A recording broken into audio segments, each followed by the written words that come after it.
নমস্কার, আপনারা দেখছেন জেলা বার্তা। আপনাদের সঙ্গে আমি শান্তিপ্রিয়া। বোলপুর মহকুমা হসপিটালে চিকিৎসার গাফিলতিতে রোগীর মৃত্যু। আবারও চিকিৎসায় গাফিলতিতে রোগী মৃত্যুর অভিযোগ বোলপুর মহকুমা হাসপাতালে। মৃত মহিলার পরিবার পরিজনরা মঙ্গলবার ভোর থেকেই হাসপাতাল চত্বরে বিক্ষোভ দেখাতে শুরু করেন। সেই খবর পেয়ে ঘটনাস্থলে আসে শান্তিনিকেতন থানার বিরাট পুলিশ বাহিনী। তারা ইতিমধ্যেই পরিস্থিতি নিয়ন্ত্রণে এনেছে।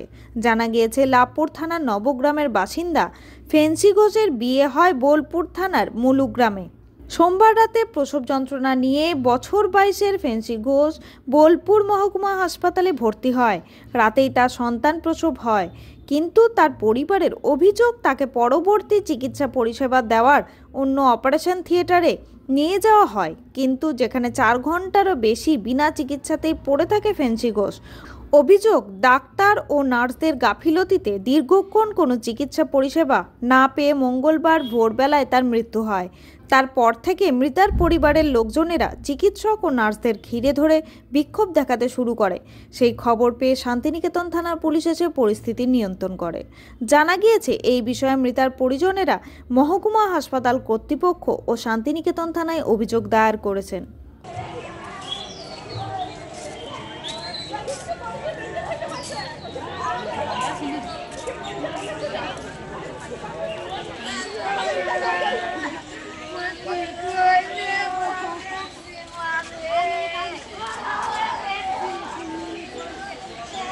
কাজী আমিরুল ইসলামের রিপোর্ট, ভয় টিভি, বোলপুর।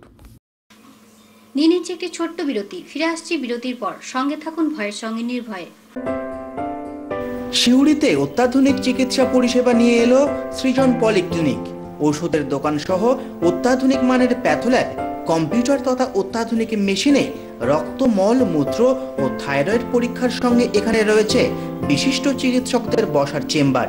রোগীদের স্বাচ্ছন্দ্যের কথা ভেবে সম্পূর্ণরূপে এসি নিয়ন্ত্রিত সৃজন পলিক্লিনিকে রয়েছে বসার সুবন্দোবস্ত, বিশুদ্ধ পানীয় জল ও টয়লেটের ব্যবস্থা। এখানে বসছেন সিউড়ি সদর হাসপাতালের বিশেষজ্ঞ চিকিৎসক সহ অন্যান্য শহর ও হাসপাতালের বিশিষ্ট চিকিৎসকরা। সৃজন পলিক্লিনিক ও প্যাথোল্যাব, সিউড়ি, বীরভূম। সিউড়ি সদর হাসপাতালের পাশে ফাঁড়ি ঘরের উল্টো দিকে। Mobile number 8373071019, 9474437713, 9434326822। ফিরে এলাম বিরতির পর। মহাকুম্ভের কোন প্রভাব শিবরাত্রিতে পড়তে চলেছে বীরভূমের বক্রেশ্বরে? আগামী 26শে ফেব্রুয়ারি বুধবার মহাশিবরাত্রি। পঞ্জিকা ও তিথি অনুযায়ী বুধবার সকাল 9:40 শিব চতুর্দশী লাগ। মহাকুম্ভের কোন প্রভাব শিবরাত্রিতে পড়তে চলেছে বীরভূমের বক্রেশ্বরে? আগামী 26শে ফেব্রুয়ারি বুধবার মহাশিবরাত্রি।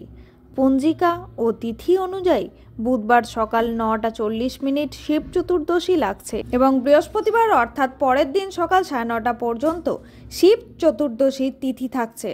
তাই রাজ্য তথা জেলার বিভিন্ন শিবক্ষেত্রগুলি সাজিয়ে তোলা হচ্ছে। তেমনি বীরভূমের বক্রেশ্বরে একদিকে যেমন শিবক্ষেত্র, অন্যদিকে সতীপীঠ।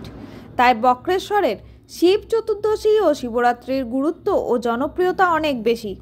শিব চতুর্দশী উপলক্ষে সাজিয়ে তোলা হচ্ছে আলোকসজ্জা ও ফুল দিয়ে বক্রেশ্বর মন্দির চত্বর।